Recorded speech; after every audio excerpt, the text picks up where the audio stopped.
Hello everybody, welcome back to Keerthika's kitchen. మీరు మొదటిసారి చేసిన 100కి 100% పర్ఫెక్ట్గా కుదిరే చికెన్ నిల్వ పచ్చడి ఎలా ప్రిపేర్ చేసుకోవాలో ఈ వీడియోలో చూపిస్తున్నాను. ఇలా ప్రిపేర్ చేసిన చికెన్ పచ్చడి 3 నెలల వరకు స్టోర్ చేసుకోవచ్చు. ఫ్రిడ్జ్లో పెట్టుకుంటే 5-6 నెలల వరకు స్టోర్ చేసుకోవచ్చు. వ్యాపారాలు చేసే వాళ్ళ దగ్గర కాకుండా ఈసారి ఇంట్లో మీరే స్వయంగా టేస్టీ పచ్చడి ట్రై చేయండి. పక్కా కొలతలతో ఈ వీడియోలో చూపిస్తున్నాను. ముందుగా 1 కేజీ చికెన్ తీసుకోవాలి. బోన్లెస్, అదేవిధంగా స్కిన్లెస్ తీసుకోవాలి. లేదు మీకు బోన్ ఇష్టం ఉంటే బోన్తో అయినా పర్వాలేదు. ఇలా శుభ్రంగా వాష్ చేసుకున్న చికెన్ని వేరే ఒక ప్యాన్లోకి ట్రాన్స్ఫర్ చేసుకోవాలి. నాన్ స్టిక్ కడాయి అయితే మంచిది, ఉంటే వాడండి, లేకపోతే లేదు. ఎందుకంటే ఇలా నాన్ స్టిక్ కడాయిలోకి వేయడం వల్ల అతుక్కోకుండా ఉంటుంది చికెన్ ఉడికించినప్పుడు. ఇలా శుభ్రంగా వాష్ చేసుకున్న చికెన్ని ప్యాన్లోకి వేసుకున్న తర్వాత ఇందులో ఒక 1/2 టేబుల్ స్పూన్ పసుపు, అలాగే 1 టేబుల్ స్పూన్ సాల్ట్ వేసుకోవాలి. నెక్స్ట్ ఇందులో 1 టేబుల్ స్పూన్ ఆయిల్ వేసుకోండి. ఆయిల్ వేసుకోవడం వల్ల, ఇలా ఆయిల్ ముందుగానే వేయడం వల్ల ఉడికించేటప్పుడు చికెన్ ప్యాన్కి అతుక్కోకుండా ఉంటుంది. అందుకనే ముందుగా 1 టేబుల్ స్పూన్ ఆయిల్ వేసుకోండి.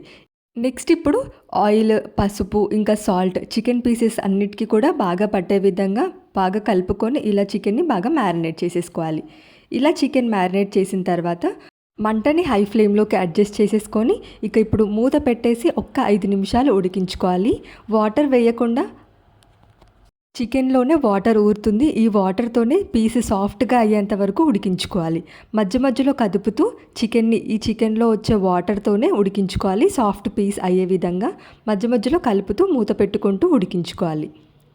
ఇలా ఒక 10 నిమిషాలు హై ఫ్లేమ్లో మూత పెట్టేసి ఉడికించుకోవడం వల్ల చికెన్లో వాటర్ ఊరుతుంది చూడండి. ఈ వాటర్ కూడా ఇప్పుడు పూర్తిగా ఇనికిపోయేంత వరకు ఉడికించుకోవాలి. ఫ్లేమ్ లో ఫ్లేమ్లోకి అడ్జస్ట్ చేసుకొని ఇప్పుడు ఈ వాటర్ పూర్తిగా ఇనికిపోయేంత వరకు మధ్య మధ్యలో కలుపుతూ ఉడికించుకోవాలి. ఈ స్టేజ్లోనే చికెన్ పీస్ సాఫ్ట్గా అయ్యేంత వరకు కూడా కలుపుతూ ఉడికించుకోవాలి. ఈ స్టేజ్లో చికెన్ పీసెస్ కలిపేటప్పుడు పీసెస్ చిదరైపోకుండా నిదానంగా కలుపుకోవాలి. చూడండి, ఇక్కడ నేను చూపిస్తున్నాను. పీస్ ఒకటి కట్ చేసి ఇలా పీస్ సాఫ్ట్గా ఉడికిపోయి వాటర్ పూర్తిగా ఇనికిపోయేంత వరకు ఉడికించుకుంటే సరిపోతుంది.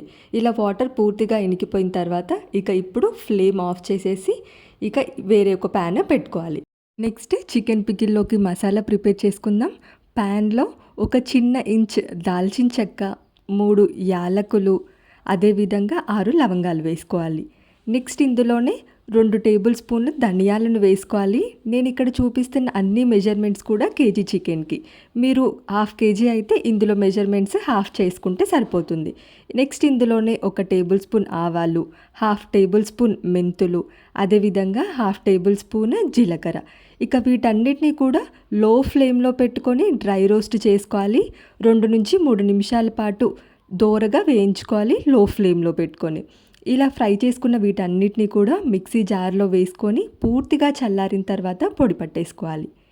నెక్స్ట్ ఇప్పుడు చికెన్ని ఫ్రై చేసుకోవడం కోసం కడాయి పెట్టుకొని ఇందులో ఆయిల్ వేసుకోవాలి. కప్పు మెజర్మెంట్లో వచ్చేసి 2 కప్పుల ఆయిల్.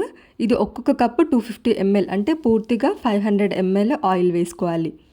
కేజీ చికెన్కి 1/2 లీటర్ ఆయిల్ అయితే పర్ఫెక్ట్గా సరిపోతుంది.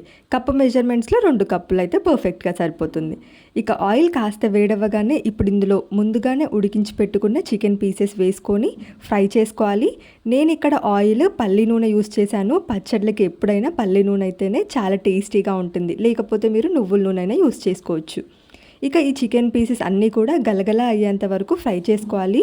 సేమ్ చికెన్ పకోడీకి ఎలా అయితే క్రిస్పీగా అవుతాయో ఆ క్రిస్పీగా అయ్యేంత వరకు ఫ్రై చేసుకోవాలి. నెక్స్ట్ మిగతావి కూడా ఇదే ప్రాసెస్లో ఫ్రై చేసుకోవాలి. చికెన్ పీసెస్ అన్నీ కూడా ఫ్రై చేసుకున్న తర్వాత ఇప్పుడు చికెన్ ఫ్రై చేసుకున్న ఆయిల్లోనే ఫ్రెష్గా దంచుకున్న అల్లం వెల్లుల్లి పేస్ట్ 2 టేబుల్ స్పూన్స్ అల్లం వెల్లుల్లి పేస్ట్ వేసుకోవాలి. వెయిట్లో వచ్చేసి సుమారుగా 60 గ్రామ్స్. ఇందులో ఏం వాటర్ యూస్ చేయకుండా జస్ట్ అల్లం ఇంకా వెల్లుల్లి మాత్రమే మెత్తని పేస్ట్లా గ్రైండ్ చేసుకోవాలి. అల్లం వెల్లుల్లి పేస్ట్ బాగా ఫ్రై చేసుకోవాలి. చికెన్ పికిల్లో అసలైన టేస్ట్ ఈ అల్లం వెల్లుల్లి పేస్ట్లో నుంచే వస్తుంది. ఫ్రెష్గా దంచుకున్న అల్లం వెల్లుల్లి పేస్ట్ అయితేనే మనకు చికెన్ పికిల్ టేస్టీగా ఉంటుంది. ఇలా ఒక 5 నిమిషాలు లో ఫ్లేమ్లో ఫ్రై చేసుకున్న తర్వాత నెక్స్ట్ ఇందులో మనం ముందుగానే ఫ్రై చేసి పెట్టుకున్న చికెన్ పీసెస్ కూడా వేసి 2 నుంచి 3 నిమిషాల పాటు ఇలా లో ఫ్లేమ్లో కలుపుతూ ఫ్రై చేసుకోవాలి. ఒక 2 నిమిషాలు చికెన్ పీసెస్ వేసి ఫ్రై చేసుకున్న తర్వాత ఇక ఫ్లేమ్ ఆఫ్ చేసేసి ఈ కడాయిని స్టవ్ పై నుంచి కింద దింపేసుకోవాలి. ఈ చికెన్ పీసెస్ వేడిగా ఉన్నప్పుడే ఇందులో సాల్ట్ వేసుకోవాలి. నేను ఇక్కడ కల్లుప్పు పొడి చేసి తీసుకున్నాను ఎండలో పెట్టేసి. మీకు ఇఫ్ ఇన్ కేస్ ఎండ అవైలబుల్గా లేకపోతే డ్రై రోస్ట్ చేసైనా ఇలా పొడి పట్టేసుకోవచ్చు. పావు కప్పు సాల్ట్ వేసుకోవాలి. వెయిట్లో వచ్చేసి 30 గ్రామ్స్ సాల్ట్ వేసుకోవాలి. ఇలా సాల్ట్ వేసుకున్న తర్వాత నెక్స్ట్ కారం, అరకప్పు కారం పొడి తీసుకోవాలి. వెయిట్లో వచ్చేసి 50 గ్రామ్స్ ఉంటుంది. కారం కొంచెం ఎక్కువగా తినే వాళ్ళైతే 60 గ్రామ్స్ వరకు తీసుకోండి. గ్రేవీ ఎక్కువ కావాలి అనుకునే వాళ్ళు కూడా 60 గ్రామ్స్ తీసుకుంటే సరిపోతుంది. ఇందులోనే మనం ముందుగానే గ్రైండ్ చేసుకున్న చికెన్ మసాలా పౌడర్ కూడా వేసేసుకోవాలి. ఇక ఈ మసాలా పౌడర్స్ అన్నీ కూడా చికెన్ పీసెస్కి ఆయిల్లో బాగా కలిసే విధంగా కలుపుకోవాలి. ఈ పౌడర్స్ కారం, సాల్ట్ ఇంకా ఈ చికెన్ మసాలా పౌడర్ అన్నీ కూడా చికెన్ పీసెస్ ఆయిల్ వేడిగా ఉన్నప్పుడే వేసేసుకోవాలి. ఇలా డ్రై మసాలా పౌడర్స్ అన్నీ కూడా మనం ఆయిల్ వేడిగా ఉన్నప్పుడే వేసేసాం కాబట్టి ఇవి వేసి మిక్స్ చేసుకున్న తర్వాత పూర్తిగా చల్లారనివ్వాలి. ఈలోపు 4 మీడియం సైజ్ నిమ్మకాయల్లో నుంచి నిమ్మరసం చక్కగా తీసేసుకొని చూడండి, మనకు పావు కప్పు నిమ్మరసం వస్తుంది ఈ 4 నిమ్మకాయల్లో నుంచి. ఇక చికెన్ పికిల్ పూర్తిగా చల్లారిన తర్వాత మాత్రమే ఈ నిమ్మకాయ రసం వేసేసి మిక్స్ చేసేసుకోవాలి. ఇలా పూర్తిగా చల్లారిన తర్వాత నిమ్మకాయ రసం వేసి మిక్స్ చేసేసుకుంటే మన టేస్టీ చికెన్ పచ్చడి రెడీ అయిపోతుంది. ఇలా ప్రిపేర్ చేసుకున్న చికెన్ పచ్చడి గాజు గిన్నెలోకి తీసేసుకొని 2 రోజులు 48 అవర్స్ మధ్య మధ్యలో కలుపుతూ అలా వదిలేసిస్తే ఆయిల్ చక్కగా పైకి తేలి మన టేస్టీ చికెన్ పచ్చడి రెడీ అయిపోతుంది. వేడి వేడి అన్నంలో వేసుకొని తింటే చాలా చాలా చాలా బాగుంటుంది.